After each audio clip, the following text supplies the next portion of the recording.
Continuamos con nuestro estudio de Apocalipsis. Hoy veremos capítulo 14, tercera y última parte, las cosas que sucederán después de estas. Ya vimos sobre los 144,000 sellados, vimos también los 3 mensajes celestiales y hoy veremos las 2 ciegas. La tierra es cegada, una visión del Armagedón. Vamos a ver la primera cosecha, Apocalipsis 14:14. Dice así: Miré y he aquí una nube blanca, y sobre la nube blanca uno sentado semejante al Hijo del Hombre, que tenía en la cabeza una corona de oro y en la mano una hoz aguda. En este y los versículos 15 y 16 encontramos 2 escenas de juicio presentadas como 2 cosechas. La primera es una cosecha de trigo donde el Hijo del Hombre es el segador y es quien identifica y hace diferencia entre el trigo y la cizaña. La segunda es la de la vendimia. Bueno, dice el texto: miré y he aquí una nube blanca y sobre la nube uno sentado semejante al Hijo del Hombre. La nube blanca expresa santidad y pureza absoluta del juicio divino. En esa nube está sentado el Hijo del Hombre, y esto último concuerda con lo que nos enseña Daniel 7:13, que dice: miraba yo en la visión de la noche, y he aquí con las nubes del cielo venía uno como un hijo de hombre, que vino hasta el anciano de días y le hicieron acercarse delante de él. El título Hijo de Hombre está muy relacionado con el juicio, y debido a que el Señor Jesucristo es un hombre, tiene todo el derecho de gobernar sobre los hombres. Pero como también es el único digno y plenamente capacitado para juzgarlos, dice Juan 5:27, y también le dio autoridad de hacer juicio por cuanto es el Hijo del Hombre. Es decir, solo Cristo tiene el derecho legítimo de gobernar en el mundo de los hombres, porque Él es el único digno de poder hacerlo, a diferencia de la bestia imperio cuya naturaleza está corrompida. Por lo tanto, carece de toda autoridad. Mateo 25:31 al 34 dice: cuando el Hijo del Hombre venga en su gloria y todos los santos ángeles con él, entonces se sentará en su trono de gloria, y serán reunidas delante de él todas las naciones, y apartará los unos de los otros, como aparta el pastor las ovejas de los cabritos. Y pondrá las ovejas a su derecha y los cabritos a su izquierda. Entonces el rey dirá a los de su derecha: venid, benditos de mi Padre, heredad del reino preparado para vosotros desde la fundación del mundo. En este contexto, puede ser que el uso del título del Hijo del Hombre también tenga autoridad en el propósito de establecer un contraste con la bestia imperio, que aparece como usurpadora de la autoridad de Dios. Ya lo vimos en pasajes anteriores, no se les olvide. Mateo 13:30 dice: dejad crecer juntamente lo uno y lo otro hasta la siega, y al tiempo de la siega yo diré a los segadores. Ahí es Jesús hablando: recoged primero la cizaña y atadla en manojos para quemarla, pero recoged el trigo en mi granero. Ahora, ¿quién es la cizaña? Bueno, la cizaña son los que sirven como tropezadero para llevar a que las personas caigan en pecado. ¿Y quién es el trigo? Los seguidores de Cristo, que son fieles y leales a su evangelio. Esa es una de las señales que el Señor Jesús nos muestra para reconocer que se acerca el fin de los tiempos. O sea, sí quedó claro, ¿verdad? Las cizañas son los que sirven como tropezadero para que las personas pequen. Bueno, bien, entonces vemos al Cordero. Después de esperar de pie en el monte de Sión que está en el cielo, desciende a cegar, o sea, a cosechar su propio campo para librar a su pueblo. Esto seguramente tiene que ver con la gran siega de la que habló el Señor Jesucristo en el texto, donde vemos que la cizaña será quemada con fuego y el trigo puesto en el granero de Dios. Y ese Señor Jesucristo, el segador, en el sentido de ser quien identifica y hace diferencia entre los unos y los otros. Dice: tenía en la cabeza una corona de oro. Juan añade que tenía en la cabeza una corona de oro. Con esto se hace hincapié una vez más en su majestad y soberanía, pero también es la victoria final sobre sus adversarios. Cuando el Señor Jesucristo estuvo en el mundo, sus enemigos lo humillaron colocándole una corona de espinas en su cabeza y le sentenciaron a muerte como si fuera un blasfemo y un impostor. Pero la visión que Juan vio de él es muy diferente, porque ahora tiene una corona de oro y viene como vencedor supremo. Y dice que en la mano una hoz aguda. Además de los detalles relacionados con su realeza, la hoz aguda que trae en la mano es símbolo de su oficio de juez. La primera vez que el Señor Jesucristo vino a este mundo fue a sembrar la palabra. Pero volverá y lo hará como el segador de la cosecha. La hoz está afilada porque solamente va a cortar lo malo. Lo bueno, los santos van a esperar sobre la tierra el advenimiento en gloria del Mesías. Apocalipsis 16:16 dice, y los reunió en el lugar que en hebreo se llama Armagedón. El Armagedón, que es el lugar geográfico de la última y más terrible batalla, no solamente será un lugar y la batalla propiamente dichos, será también una guerra que irá más allá de lo local, sobre todo a partir de mediados de la gran tribulación. Es decir, a lo largo de la última mitad de los últimos 42 meses o 3 años y medio de esa semana de años de Daniel 9:27, como ustedes prefieran. Dice Daniel 9:27, y por otra semana confirmará el pacto con muchos. A la mitad de la semana hará cesar el sacrificio y la ofrenda. Después, con la muchedumbre de las abominaciones, vendrá el desolador hasta que venga la consumación y lo que está determinado se derrame sobre el desolador. Después de esas 3 años y medio que finalizará con la venida de Cristo en persona en lo que se conoce como la segunda venida, que será cuando Dios reúna a todas, ahora sí va a ser a todas las naciones, para efectuar su juicio sobre ellas. Apocalipsis 11:18 dice, se airaron las naciones y tu ira ha venido y destruir a los que destruyen la tierra. Eso concuerda con lo que dice el Salmo 2:2 al 5, que dice, se levantarán los reyes de la tierra y príncipes consultarán unidos contra Jehová y contra su ungido, diciendo, rompamos sus ligaduras y echemos de nosotros sus cuerdas. El que mora en los cielos se reirá. El Señor se burlará de ellos. Luego hablará a ellos en su furor y los turbará con su ira. Apocalipsis 14:15 dice, y del templo salió otro ángel clamando a gran voz al que estaba sentado sobre la nube, mete tu hoz y ciega, porque la hora de cegar ha llegado, pues la mies de la tierra está madura. Este ángel, o sea, es el cuarto que aparece en este capítulo, viene del templo, viene de la presencia de Dios, pero no debemos interpretar como que viene a darle órdenes a Cristo sobre lo que tiene que hacer, porque solo Dios puede decidir el momento. Lo que hace es más bien informarle que la mies ya está madura y clama a gran voz porque ya es el tiempo y sabe por el Padre que es el momento de cosechar.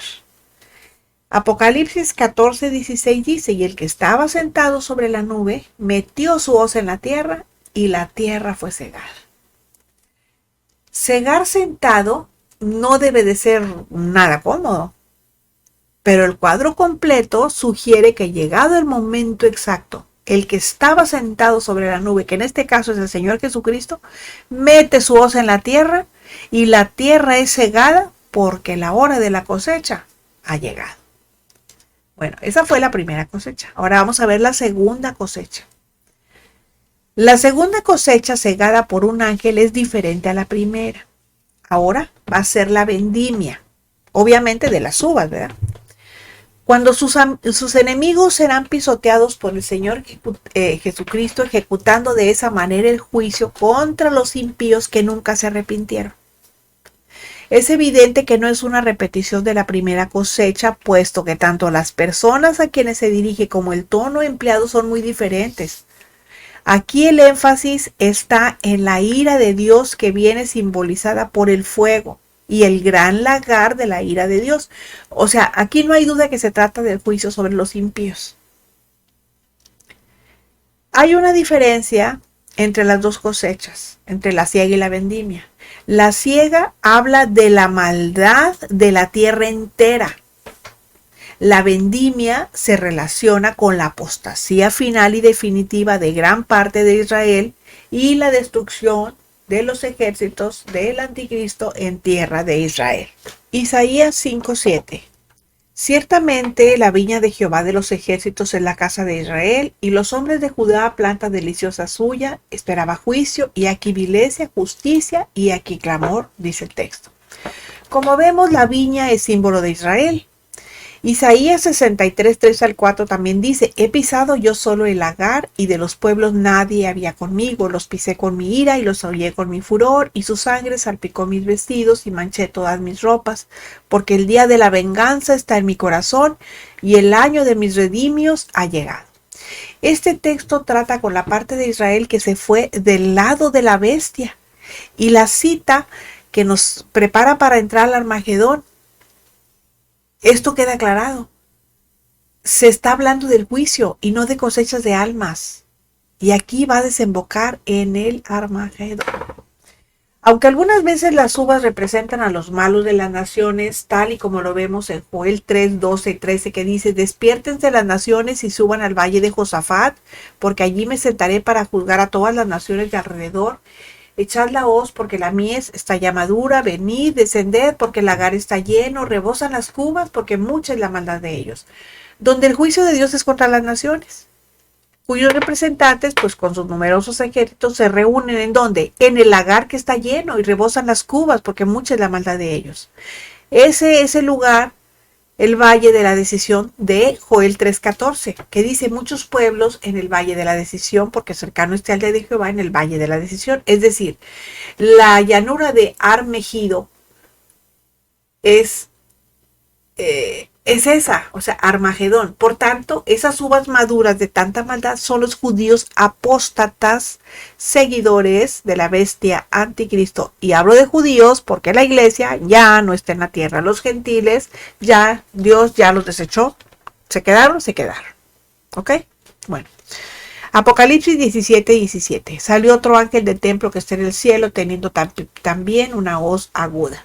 Al comienzo de esta segunda cosecha aparece un ángel que salió del templo que está en el cielo, dice el texto, refiriéndose a la morada celestial de Dios, mientras que el segundo ángel, que veremos más adelante, salió del altar. Este último detalle es muy interesante. Recordemos lo que ocurrió cuando fue abierto el quinto sello en el capítulo 6 del 9 al 11, donde vemos pidiendo justicia a aquellos que habían sido muertos por causa de la palabra de Dios. A ellos se les dijo que todavía deberían de esperar, pero ahora vemos que el tiempo de juzgar a los impíos y contestar a las oraciones de los santos ha llegado. Otra diferencia entre los dos ángeles es que mientras el primero llevaba una hoz aguda, del segundo dice que tenía poder sobre el fuego, y tanto la hoz como el fuego se relacionan estrechamente con el juicio. Apocalipsis 14:18. Y salió del altar otro ángel que tenía poder sobre el fuego, y llamó a gran voz al que tenía la hoz aguda, diciendo: mete tu hoz aguda y vendimia los racimos de la tierra, porque sus uvas están maduras. Después de la presentación de los dos ángeles, el segundo, o sea, el ángel que sale del templo, recibe una orden de otro ángel de mayor autoridad. ¿Y por qué decimos que es de mayor autoridad? Bueno, pues porque está en el altar del templo. Y el altar del templo significa, más bien, es de mayor autoridad porque el altar santifica el templo y tiene poder sobre el fuego. El segundo ángel exhorta al primero, donde la figura ahora es una vendimia, y el lagar que ilustra el juicio de Dios sobre los impíos. Las palabras empleadas son similares al del profeta Joel 3, del 12 al 13 que acabamos de leer. Ustedes las pueden leer con su Biblia. Éxodo 30:27 dice, la mesa con todos sus utensilios, el candelero con todos sus utensilios, el altar del incienso. Pero ¿por qué dice que el ángel tiene autoridad sobre el fuego? Ahora, ¿sobre qué fuego? Observemos que el ángel sale del altar del templo de Dios dando órdenes, y ese altar es el altar del incienso, ya que es de oro, y es el único altar en los cielos del cual habla el libro de Apocalipsis, sobre el que está el fuego. Por eso vemos que ese ángel tiene a su cargo el fuego santo. Apocalipsis 8:3 dice, otro ángel vino entonces y se paró ante el altar con un incensario de oro, y se le dio mucho incienso para añadirlo a las oraciones de todos los santos sobre el altar de oro que estaba delante del trono. ¿Se fijan? Por eso decimos que es el altar del incienso, porque es de oro, porque aquí lo está diciendo en el versículo 3 del capítulo 8.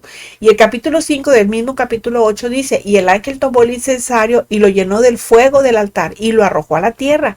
Y hubo truenos y voces y relámpagos y un terremoto. Y en el 9:13 de Apocalipsis dice, el sexto ángel tocó la trompeta y oí una voz de entre los 4 cuernos del altar de oro que estaba delante de Dios. Por lo tanto, el segundo ángel es de alto rango y responsabilidad. Este ángel tiene a su cargo el poder hecho realidad de nuestro mundo natural en ese fuego santo que está a su cargo en el altar de oro del templo de Dios en el cielo y el fuego santo, y está junto a las oraciones de los santos. ¿Con qué más? Pues con el incienso ya combinado y arrojado a tierra, produce un efecto inmediato. Bueno, y en el capítulo 14, versículo 18, en su parte B dice, mete tu hoz aguda. Dice, y vendimia los racimos de la tierra porque sus uvas están maduras. Esa es la orden que le da el ángel que custodia el fuego santo del altar de oro al ángel que tiene la hoz aguda. Y con eso se está cumpliendo la palabra que se dio en Mateo 13:39. Y los segadores son los ángeles. La palabra maduras indica más que maduras, o sea, es más, están a punto de reventar de maduras, pues, de echarse a perder, pues. Esas uvas son las gentes que rebosan maldad. En este caso son los judíos que desobedecieron a Dios sometiéndose a la bestia imperio. Bueno, versículo 19. Y el ángel arrojó su hoz en la tierra y vendimió la villa de la tierra y echó las uvas en el gran lagar de la ira de Dios. Génesis 15:16 dice, y en la 4ª generación volverán acá porque aún no ha llegado a su colmo la maldad del amorreo. Hasta aquí. Dios tiene paciencia a que la mies esté madura, refiriéndose al número de santos, y también a que la maldad llegue a su colmo. Es así que el ángel obediente arroja la hoz en la tierra de Israel, y la expresión arrojó su hoz nos habla de un acto violento, de un acto de guerra. Eso significa que desarraigó completamente todo lo que implica el pecado. Y dice, y echó las uvas en el gran lagar de la ira de Dios. El lagar de la ira de Dios será Armegido, o sea, el Armagedón que está en Israel, situado al oeste del río Jordán, en la llanura de Jezreel, en Galilea. Eso está más o menos a 100 kilómetros al norte de Jerusalén. También se le conoce como el Valle de la Decisión de Joel 3:14 o el Valle de Josafat de Joel 3:12 que acabamos de leer. En Armagedón, fíjense, se libraron batallas sangrientas en los tiempos bíblicos. Tenemos en Juan 5:19 y en el segundo libro de los Reyes, capítulo 23, versículo 29. Y es allí donde tendrá lugar la última y más brutal batalla que jamás haya conocido la humanidad. Esa va a ser una batalla de Dios, ya que la misma escritura la define como el más importante de sus juicios sobre esta tierra. Allí se va a resolver totalmente la ira de Dios contra todas las naciones enemigas, incluido el Israel apóstata. Así pues, la vendimia de la viña de la tierra coincidirá con la aparición de Cristo en la tierra de Apocalipsis 19:5, que dice, y salió del trono una voz que decía, alabad a nuestro Dios todos sus siervos y los que le temen, así pequeños como grandes. Apocalipsis 14:20. Y fue pisado el lagar fuera de la ciudad, y el lagar y del lagar salió sangre hasta los frenos de los caballos por 1600 estadios. Fíjense, aquí se describe el juicio divino y se compara el jugo de la uva con la sangre de los impíos. Más adelante, en el capítulo 19, versículo 15, vamos a ver que el Señor Jesucristo en su gloriosa venida pisa el lagar de la ira de Dios, y con eso se va a cumplir la profecía de Isaías 63 del 3 al 4, que dice: he pisado yo solo el lagar, y de los pueblos nadie había conmigo. Los pisé con mi ira y los hollé con mi furor, y su sangre salpicó mis vestidos y manché todas mis ropas, porque el día de la venganza está en mi corazón y el año de mis redimidos ha llegado. Bueno, y sigue diciendo el texto: y del lagar salió sangre hasta los frenos de los caballos por 1600 estadios. Bueno, el juicio ocurre en la tierra y se presenta como un anticipo del infierno. Se llama lagar porque Armegido será como un lagar enorme, pero en vez de dar jugo de uvas, será sangre la que correrá. Además, eso pasa fuera de la ciudad. Se refiere a la ciudad de Jerusalén, que va a quedar excluida de ser el centro de esa destrucción. Por último, se nos da una idea de las dimensiones de la destrucción. Fíjense lo que dice: los frenos de los caballos estarían a 1 metro de altura, y los 1600 estadios equivalen a una distancia de unos 320 kilómetros de longitud. Por lo tanto, fíjense esto: el juicio divino va a generar un río de sangre, lo que nos da una idea de lo tremendo del juicio que empezará desde Bosra, la actual Buceira, como dice Isaías 63:1, y que curiosamente la distancia que existe entre ese lugar y Armegido es de 1600 estadios, que son 320 kilómetros. Fíjense lo que dice Isaías 63:1. ¿Quién es este que viene de Edom, de Bosra, con vestidos rojos? Este hermoso en su vestido, que marcha en la grandeza de su poder, yo el que hablo en justicia grande para salvar. Después de la siega y de la vendimia, hay la fiesta de los tabernáculos, que es un tipo del reinado del milenio. En su primera venida, Cristo vino a derramar su sangre por los pecadores, pero fue rechazado por la mayoría. Muy pronto volverá por segunda vez, pero para juzgar al mundo impío, y entonces derramará la sangre de ellos. Después de estas cosas, vendrá para establecer el reino de Dios y quedarse para siempre. Que el Señor les bendiga. Nos vemos la próxima semana.